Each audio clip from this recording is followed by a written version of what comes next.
Hey love bugs, welcome back to another Tarot Lover Reviews. Today we are taking a look at the Elemental Wisdom Tarot created by Taroteca Studios. Now, if you know of this tarot deck, or you didn't even know this tarot deck even existed, hopefully this review and the flip through that comes after helps you to decide on whether or not this tarot deck is right for you. Now, if you want to skip straight to the flip through, feel free to take a look at my description. I've broken out all of the suits in chapters to make it easier for you to locate where you want to start.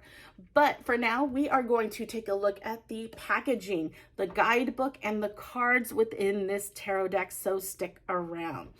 Let's go ahead and take a look at the box. Now, if you have not seen the videos that I have out there, I did do a video for another tarot deck that Taroteca Studios came out with called the Dark Mansion Tarot. Highly suggest taking a look at that if you are a Tim Burton fan, because it gives you all those vibes. Now with this box, it opens like so. And this is the interior. Okay. And then metal clasps, definitely helpful. And the box itself is very thick and sturdy. So I know that the cards in the box will not get damaged should the box fall to the floor. I try to be very careful, but it can happen. I'm just saying. So it's helpful that the box itself is thick. Now let's talk about the guidebook. There is none, okay? With Taroteca Studios, I have found that they don't typically include guidebooks within their tarot decks. Is that a bad thing? No, because the imagery that they follow is very much Rider-Waite Smith. So you can use any guidebooks out there at your metaphysical shops, your bookstores, to be able to read this tarot deck. So that's what I love, is that they try to keep the imagery as close to the Rider-Waite Smith imagery so that you can use other guidebooks with it. Of course, it's not exact, you know, it is very much their style, or the style of the artist that created this particular deck, because they have, you know, several designers, several artists on in their group, if that's what you call it, group, team, whatever it might be, that they just do a remarkable job, and they are so talented is what I'm trying to say. So anyways, that's what's going on with the guidebook. They do not have a guidebook, but that doesn't mean that you can't purchase a guidebook elsewhere to utilize with your tarot deck. I will tell you that they recently started to include downloadable guidebooks for their newest decks. I don't know if they're planning to do more for their other current tarot decks that they have out, but as of right now, I know that their most current tarot deck, they have a guidebook out for that. So, and I will be doing a video on it because I have all of their tarot decks. But let's get back to this one. Let's talk about the backs of the cards. So this is what the back of the card looks like. Okay. It is matte finish. All of their tarot decks have a matte finish, but it's not like any other matte finish that I have ever had. They call this a silk laminate. So it's literally feels like rose petals, that you are touching rose petals. It is so soft to the touch. It's beautiful.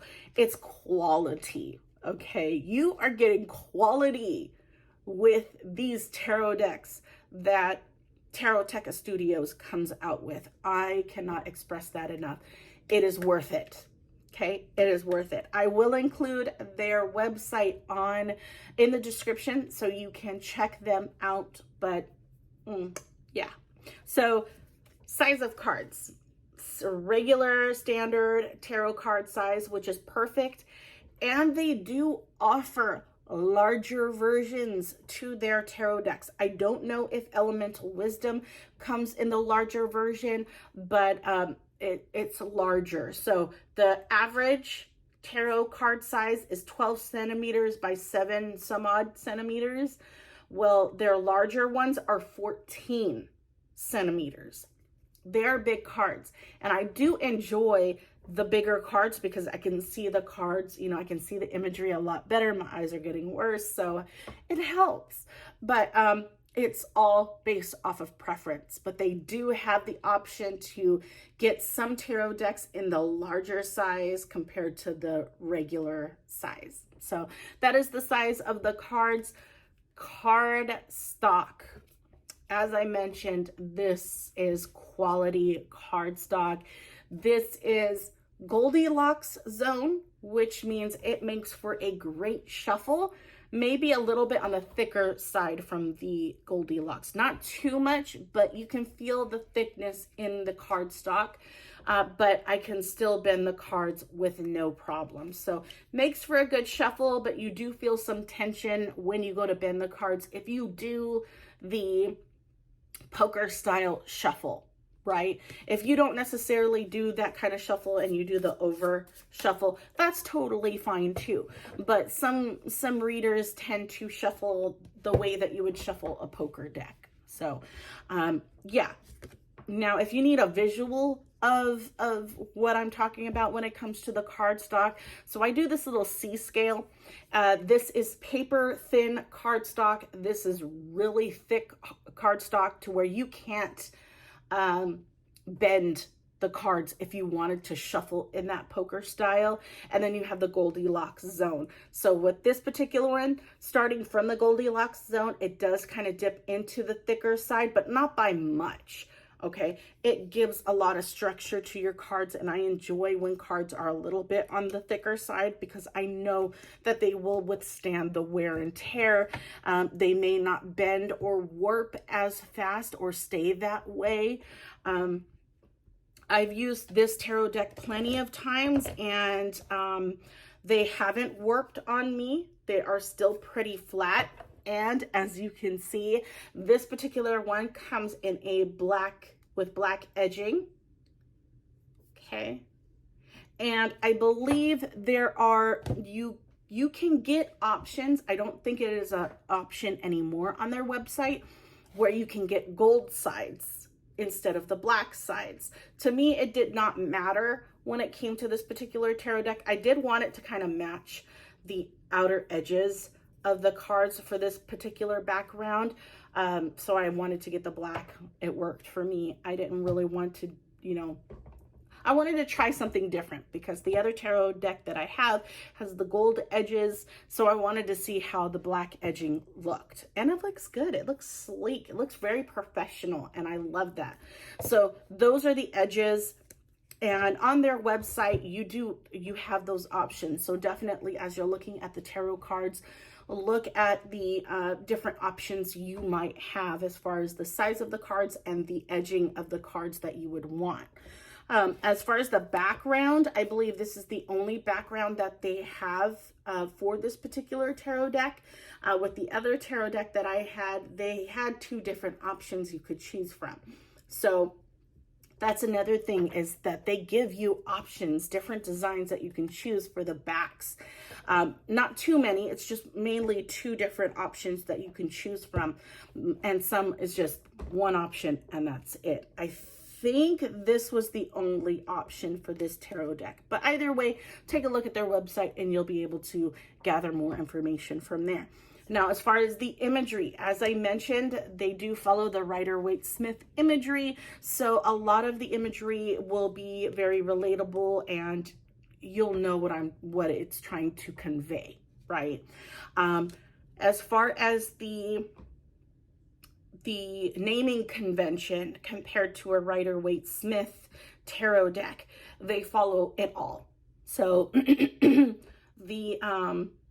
all of the suits, the minor arcana, follow the pentacles, swords, cups, and wands. And then your major arcana are all the same as well. You do not get any bonus cards with this particular tarot deck, but you get a bonus card. So I lied. You get a bonus card, but it's not for this particular tarot deck. What I like that Taroteca Studios does is that they include a bonus card from one of their other tarot decks that you can get a feel for. And I love that. They'll do it for as a preview to an upcoming tarot deck that they'll be doing. So it's really a good idea that you do that, because it kind of pulls you in and gets you thinking about that particular deck and the possibilities with that particular deck, because nobody's really seen all of the cards just yet. You're just getting a taste of it. So I love that they do that. But other than that, the imagery is absolutely gorgeous. Oh, I will mention, because you'll see the little color, all of the suits follow a particular theme. So the cups have a water element to it, right? Here's another one, very mermaidy element to it. You have the pentacles, or the, pentacles. I lied. The pentacle suits in this tarot deck is actually coins. Okay, so keep that in mind. It is coins and not pentacles, but coins has a very medieval vibe to it. And then wands has a, I shuffled this tarot deck and I'm like now mad that I shuffled it. The wands, you have a very outdoor, very outdoorsy vibe to it, very fiery vibe to it, right? And then swords is a very dark vibe to it, right? Let me give you another one. So each and every single one of them has a vibe, right? And closely follows the element that suit covers, if that makes sense. So yes, that is everything that I wanted to talk to you guys about. If you found this review helpful in any way, feel free to like this video and check out my channel to see if you find any other tarot decks that I might have reviewed interesting as well. If you don't see a particular tarot deck that I've reviewed, comment below and let me know what that is so I can check it out. There may be a chance that I have that tarot deck and I just have not done a review on it just yet. So let me know if there's a tarot deck that you would like me to review and I will check it out. But without further ado, here comes the flip through, and yeah, enjoy. Have a good one.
Bye.